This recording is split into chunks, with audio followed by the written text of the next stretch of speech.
Mga kasayan, Euro 150, nasirang susian. Ito siya kasayan. Nasirang susian tapos nirekta.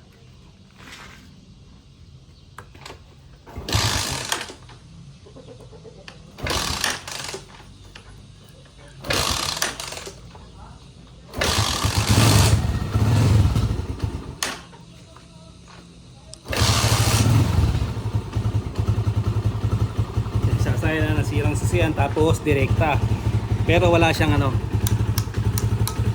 siyang busina, walang signal light, wala lahat. Lang side ito yung susian niya. So pag diretso natin yung susian, ito siya, pansinin nyo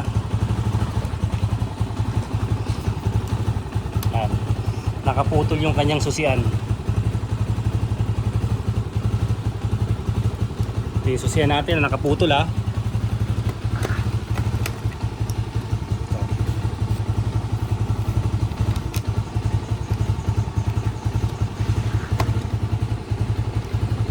Tapos tinusok dito yung isa yung niya, yung kill switch.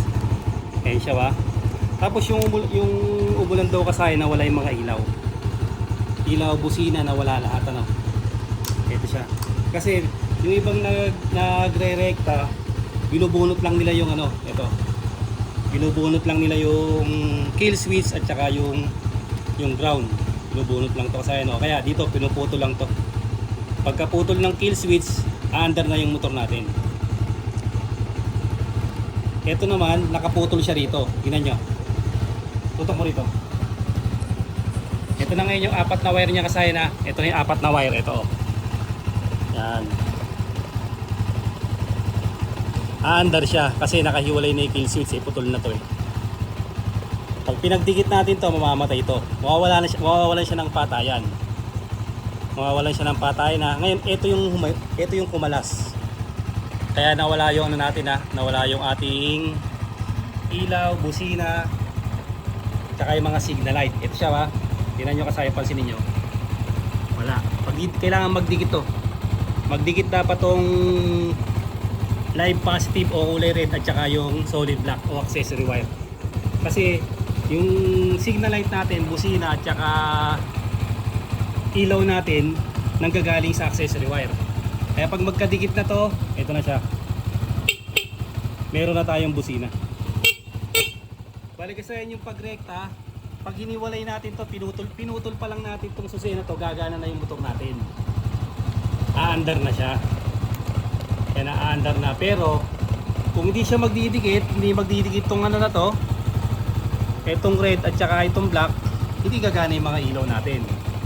Pero kung pinakamagandang pagrekta kasayan, ganito tanggalin natin to. Mas madali at hindi ka na pupunta rito. Kung halimbawa nasira yung susian.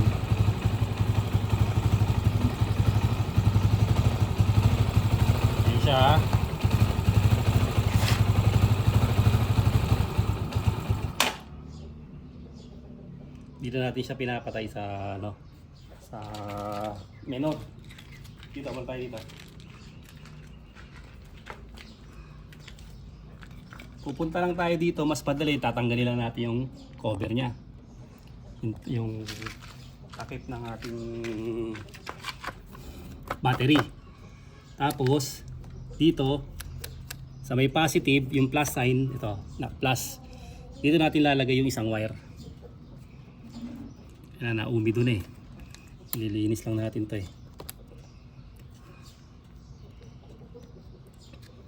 Pwede rin dito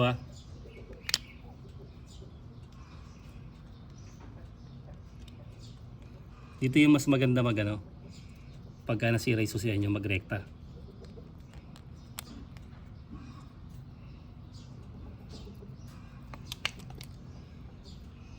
Tapos hanapin nyo lang tong itong flasher relay.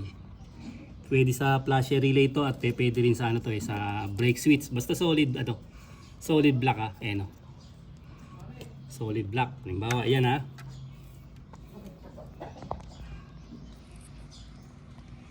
Lalagay nyo lang sa solid black niyan. Pag permanente nyo, ikakat nyo yan dito ha. Itatap nyo rito. Ito, tutorial lang natin para hindi na kayo, hindi na kayo magbubukas dun sa may harapan. Ayan siya ha. Tapos tingnan nyo yung neutral nyo. Kung iilaw siya. Yan. Tapos may signal na tayo ha. Ayan, may signal na kagad tayo yan. Busina. Okay na yung busina natin ha. Hindi na tayo pupunta dito. Kung nasira ito, halimbawa, pabayaan lang natin sira siya. Dito lang tayo pupunta, dito tayo magre-recta. Mas madali mag-recta dyan. At least hindi na kayo magbubukas dyan sa harapan. Pagka may pampalit na kayo na susian, sa kanyo lang siya palitan. Tapos starter natin.